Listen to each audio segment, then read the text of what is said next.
Back to my channel. তো ওটা নতুন ব্লগে তোমাদের অনেক ওয়েলকাম জানাতে। আর সকাল সকাল দেখো উঠিয়ে কিন্তু আমি শর্ট ভিডিও বানাতে চলে এসেছি। আর আমার সাথে আছে বনি। মানে আমি যেখানেই যাই বনি আমার সাথ ছাড়ে না। আমার বনি হচ্ছে আমার বেস্ট বন্ধু হয়ে গেছে, কারণ বুবু এখন পড়াশোনা করে, অনেক ব্যস্ত থাকে। তো বনি দেখো আমার কি যে করে ও আমি নিজেই জানি না। তুমি কি করছো বলো? হ্যাঁ কি করছো এটা? তো দেখো আমি এখানে আর একটা লুক ক্রিয়েট করেছিলাম, এই চোকারটা বানিয়েছি। তো আমার তো বেশ লাগছে। আর এই শাড়িটা পরেছিলাম, তো একটা শর্ট ভিডিও ছিল, শর্ট ভিডিও বানাচ্ছি। তো আমার এই লুকটা কিরকম লাগছে তোমরা দেখো, আমার তো বেশ ভালো লাগছে। তো সকাল সকাল ভিডিওটা বানিয়ে রাখছি, কারণ একটু বেলা হলে আর বানাতেই পারবো না, এতটাই গরম। এখনই দেখতে পাচ্ছ আমি পুরো ঘেমে গেছি, এতটাই গরম হচ্ছে। আর বনি এসেছিল, বনি চলে গেল। তো বনি এসে মাঝে মাঝে একটু ডিস্টার্ব করছে, একটু খেলছে। আর বেশ আজকে মজা লাগছে, আমার তো বেশ ভালো লাগছে এই ভিডিওগুলো বানাচ্ছি। আর তোমাদের এই লুকটা কিরকম লাগছে আমাকে অবশ্যই বলবে। তো চলো এই ড্রেসটা এখন চেঞ্জ করে নিই। বুবুর একটু রক্ত নেওয়া হবে, কারণ বুবুর ব্লাড গ্রুপ চেক করা হবে, স্কুল থেকে চেয়েছে। তো সেই জন্য এখানে আছি। আর আমাদের বুবু আছে। বুবু তোমার কি ভয় লাগছে? বুবু আমাদের শক্তিমান, বুবু আমাদের শক্তিমান। চলো বুবু এই পাশ না, আমাদের শক্তিমান কত সুন্দর। বুবুকে একটুখানি দুপুরে তোর ভয় লাগছে? বুবুর ভয় লাগতেই পারে না, বুবু আমাদের শক্তিমান আছে। তোর ভয় লাগছে নাকি? বনি হলে দেখতি কি করতো। কি আছে না কি আছে, কিচ্ছু হবে না। বুবু দাঁড়া, বুবু দাঁড়া। অরণ্যজিৎ, এর নাম বুবু না, আমরা বুবু বলে ডাকি।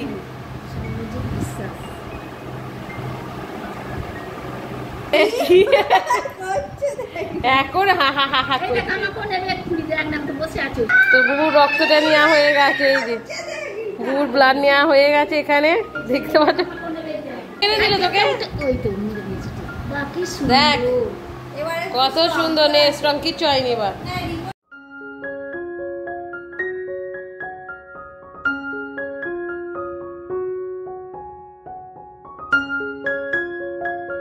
হলো তোর হাতটা রক্ত নিয়ে নিল। কি হয়েছে রে? কি হয়েছে বুবু? কি বুঝতে পারবে না বুবুর কি অবস্থা। বুবু হাতটা যা উপরে করে চলছে, মানে কি বলবো তোমাদের। ওর ব্লাড গ্রুপটা দেখানোর জন্য আর কি, মানে জানার জন্য স্কুল থেকে ফর্ম ফিল আপ করতে হবে। তো সেই জন্যই রক্ত টেস্ট করা। বাট ও হাতটাকে এইভাবে নিয়ে আছে, মানে ও নামাচ্ছি না, ওর এতই নাকি কষ্ট হচ্ছে। বাট ওকে অনেক সাহসী বলতে হয়, যখন ব্লাড নিচ্ছে তখন কিন্তু কাঁদেইনি, মানে জাস্ট একটুখানি বললো লাগছে ব্যাস হয়ে গেল। এত ভালো বুবু আমাদের স্ট্রং। দাদার গা থেকে রক্ত নিয়ে নিয়েছে। একটা লোক এসেছিল, তুমি দেখোনি? হ্যাঁ চলে গেছে। কত রক্ত সিরিঞ্চিতে নিয়ে নিল। দাদা কাঁদছিল, তুমি দেখোনি? কেটে গেছি অ্যালোভেরা, দাঁড়াও কাটছি অ্যালোভেরা। এই যে পেয়ে গেছি অ্যালোভেরা, এই অ্যালোভেরাটা দেবো। গাছের অ্যালোভেরা থাকলে এই সুবিধা। চলো বুবু ধরো ধরো ধরো ধরো ধরো, নিয়ে যাও, গিয়ে দিয়ে দাও। হ্যাঁ বুবু লেপ তোষকলা এসেছে, তো বালিশ তৈরি করছে। তো চলো দেখি কি বালিশ তৈরি করছে। কোথায় মা? তো শিমুল তুলোর বালিশ করবে। এটা শিমুল তুলো? আমি এত জানি না এটা শিমুল তুলো কিনা, তোমরাই বলো এটা শিমুল তুলো কিনা। কেনাকাটি করেই যাচ্ছে। তো এখন মাথার বালিশ হবে, পাঁচ বালিশ হবে। তো আমি ঘরে চলে এসেছি। আজকে এতটাই গরম না, বাইরে থাকাই যাচ্ছে না, মানে এত মারাত্মক আজকে রোদ্দুরের তাপ।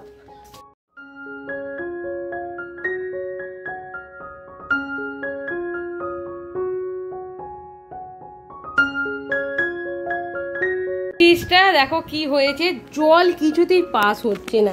এই যে এখানে জলটা কিছুতেই পাস হচ্ছে না। এখানে যে একটা পাইপ আছে, এইটা আমাকে পরিষ্কার করতে হবে এখন। তো ঘরেতে কেউ নেই, আমাকেই করতে হবে। তো বাড়িতে কেউ নেই, বড় ভাইরা নেই, চলে গেছে। তো এখন যদি ফ্রিজটা অফ থাকে পুরো যাবে, মানে কিছু আর করার থাকবে না। কত সবজি টবজি আছে, আর কি বলবো তোমাদের, বাড়িতে না কেউ থাকলে এইরকমই হয়। তো এই যে এইটা এখানে, এইটা এই তারটা ভালো করে আমি পাকিয়ে নেবো, পাকিয়ে নিয়ে ওই পাইপের মধ্যে ঢোকাবো, তবেই কিন্তু ঠিক হবে। তো চল দেখি পারি কি না। ফার্স্ট আমি এই স্ক্রুপটা খুলে নিচ্ছি। দেখো এইটা আমি খুলে নেব। আর তারপরে এই যে কোথায় গেল এইটা, এইটা আমি খুলে নিলাম। দেখো এই পাইপটার মধ্যে আমি এটা ঢুকিয়ে দেব, তবেই কিন্তু ঠিক হবে। এটা যদি না আমি করতে পারি না, তাহলে পাইপটা পুরো ভিতরে জ্যাম হয়ে গেছে, আর কিছু করা যাবে না। অনেকটাই দেখো ঢুকিয়েছি, দেখো অনেকটা ঢুকিয়েছিলাম। তো এটা বের করছি, এই যে কত নোংরা, এই যে কত নোংরা বেরোলো। আর এবার এখানে আমি এটা পরিয়ে দেব। তো চলো এটা পরিয়ে দিই। তো কাজটা যে আমি করতে পেরেছি এটাই অনেক, কারণ ছোট ভাই থাকতো, কবে ছুটি পেতো না পেতো, সে অনেক চপ হতো, আমাদের ফ্রিজ সব পচিয়ে যেত। মানে আমি যে পেরেছি, আমি ওর সাথে থেকে থেকে যে আমি শিখে গেছি পাইপ পরিষ্কার করা। তো কি বলবো, আমার খুশি লাগছে যে আমি পেরেছি। তো কত কিছু নিয়ে যেখানে আমি এসেছি, তোমাদের আমি কি বলবো, তার ভর্তি। যে দেখো এই যে এখানে কত তার নিয়ে আমি এসেছি, টেস্টার, এই যে টেস্টার, সবকিছু নিয়ে আমি এখানে এসেছি। বাট কাজটা যে আমি করতে পেরেছি এতেই আমি খুশি। ভাতটা খেয়ে নিয়েছি, আজকে একটু তাড়াতাড়ি ভাতটা খেয়েছি। রোদ্দুরে যে তাপ, বাইরে তাকানোই যাচ্ছে না, এতটাই রোদ্দুর।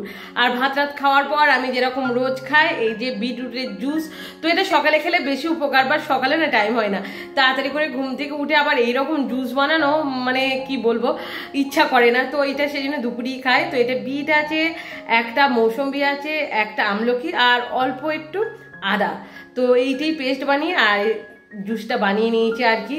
আর আজকে রোদ্দুর যে উঠেছে, আমার ভয় লাগছে আমরা কি করে যাব আজকে জিমে, মানে পুরো ছাই হয়ে যাব, এতটাই রোদ্দুর। আমি এখানে বসে আছি, জাস্ট পাখাটা আমি অফ করে তোমাদের সাথে কথাটা বলছি।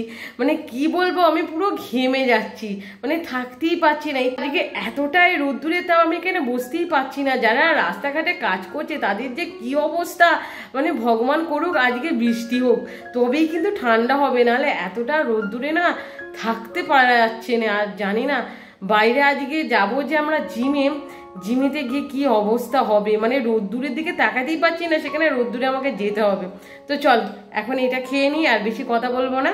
আমরা খাচ্ছি বেল, খাবি? দেখো আমাদের বনু খাচ্ছে, আমাদের বনু বেল খাচ্ছে। তো রাত্রিবেলা মা একটা বেল ভেঙেছে, সেইটা একটু খাচ্ছি। আর এই বেলটা খুব মিষ্টি, বলে খুব মিষ্টি তো বেলটা, হ্যাঁ খুব মিষ্টি। ও জানে না, খুব মিষ্টি বেল আমরা খেয়েছি, দারুণ বেল। আমাদের পাশের বাড়ির একজনের হয়েছে, তো দিয়েছিল। তো চলো এটা এখন খাওয়া দাওয়া বলে এখন ভিডিওটা রাখছি। ভিডিওটা ভালো লাগলো অবশ্যই লাইক শেয়ার কমেন্ট করতে ভুলবে না। তো আজ আমাদের টাটা।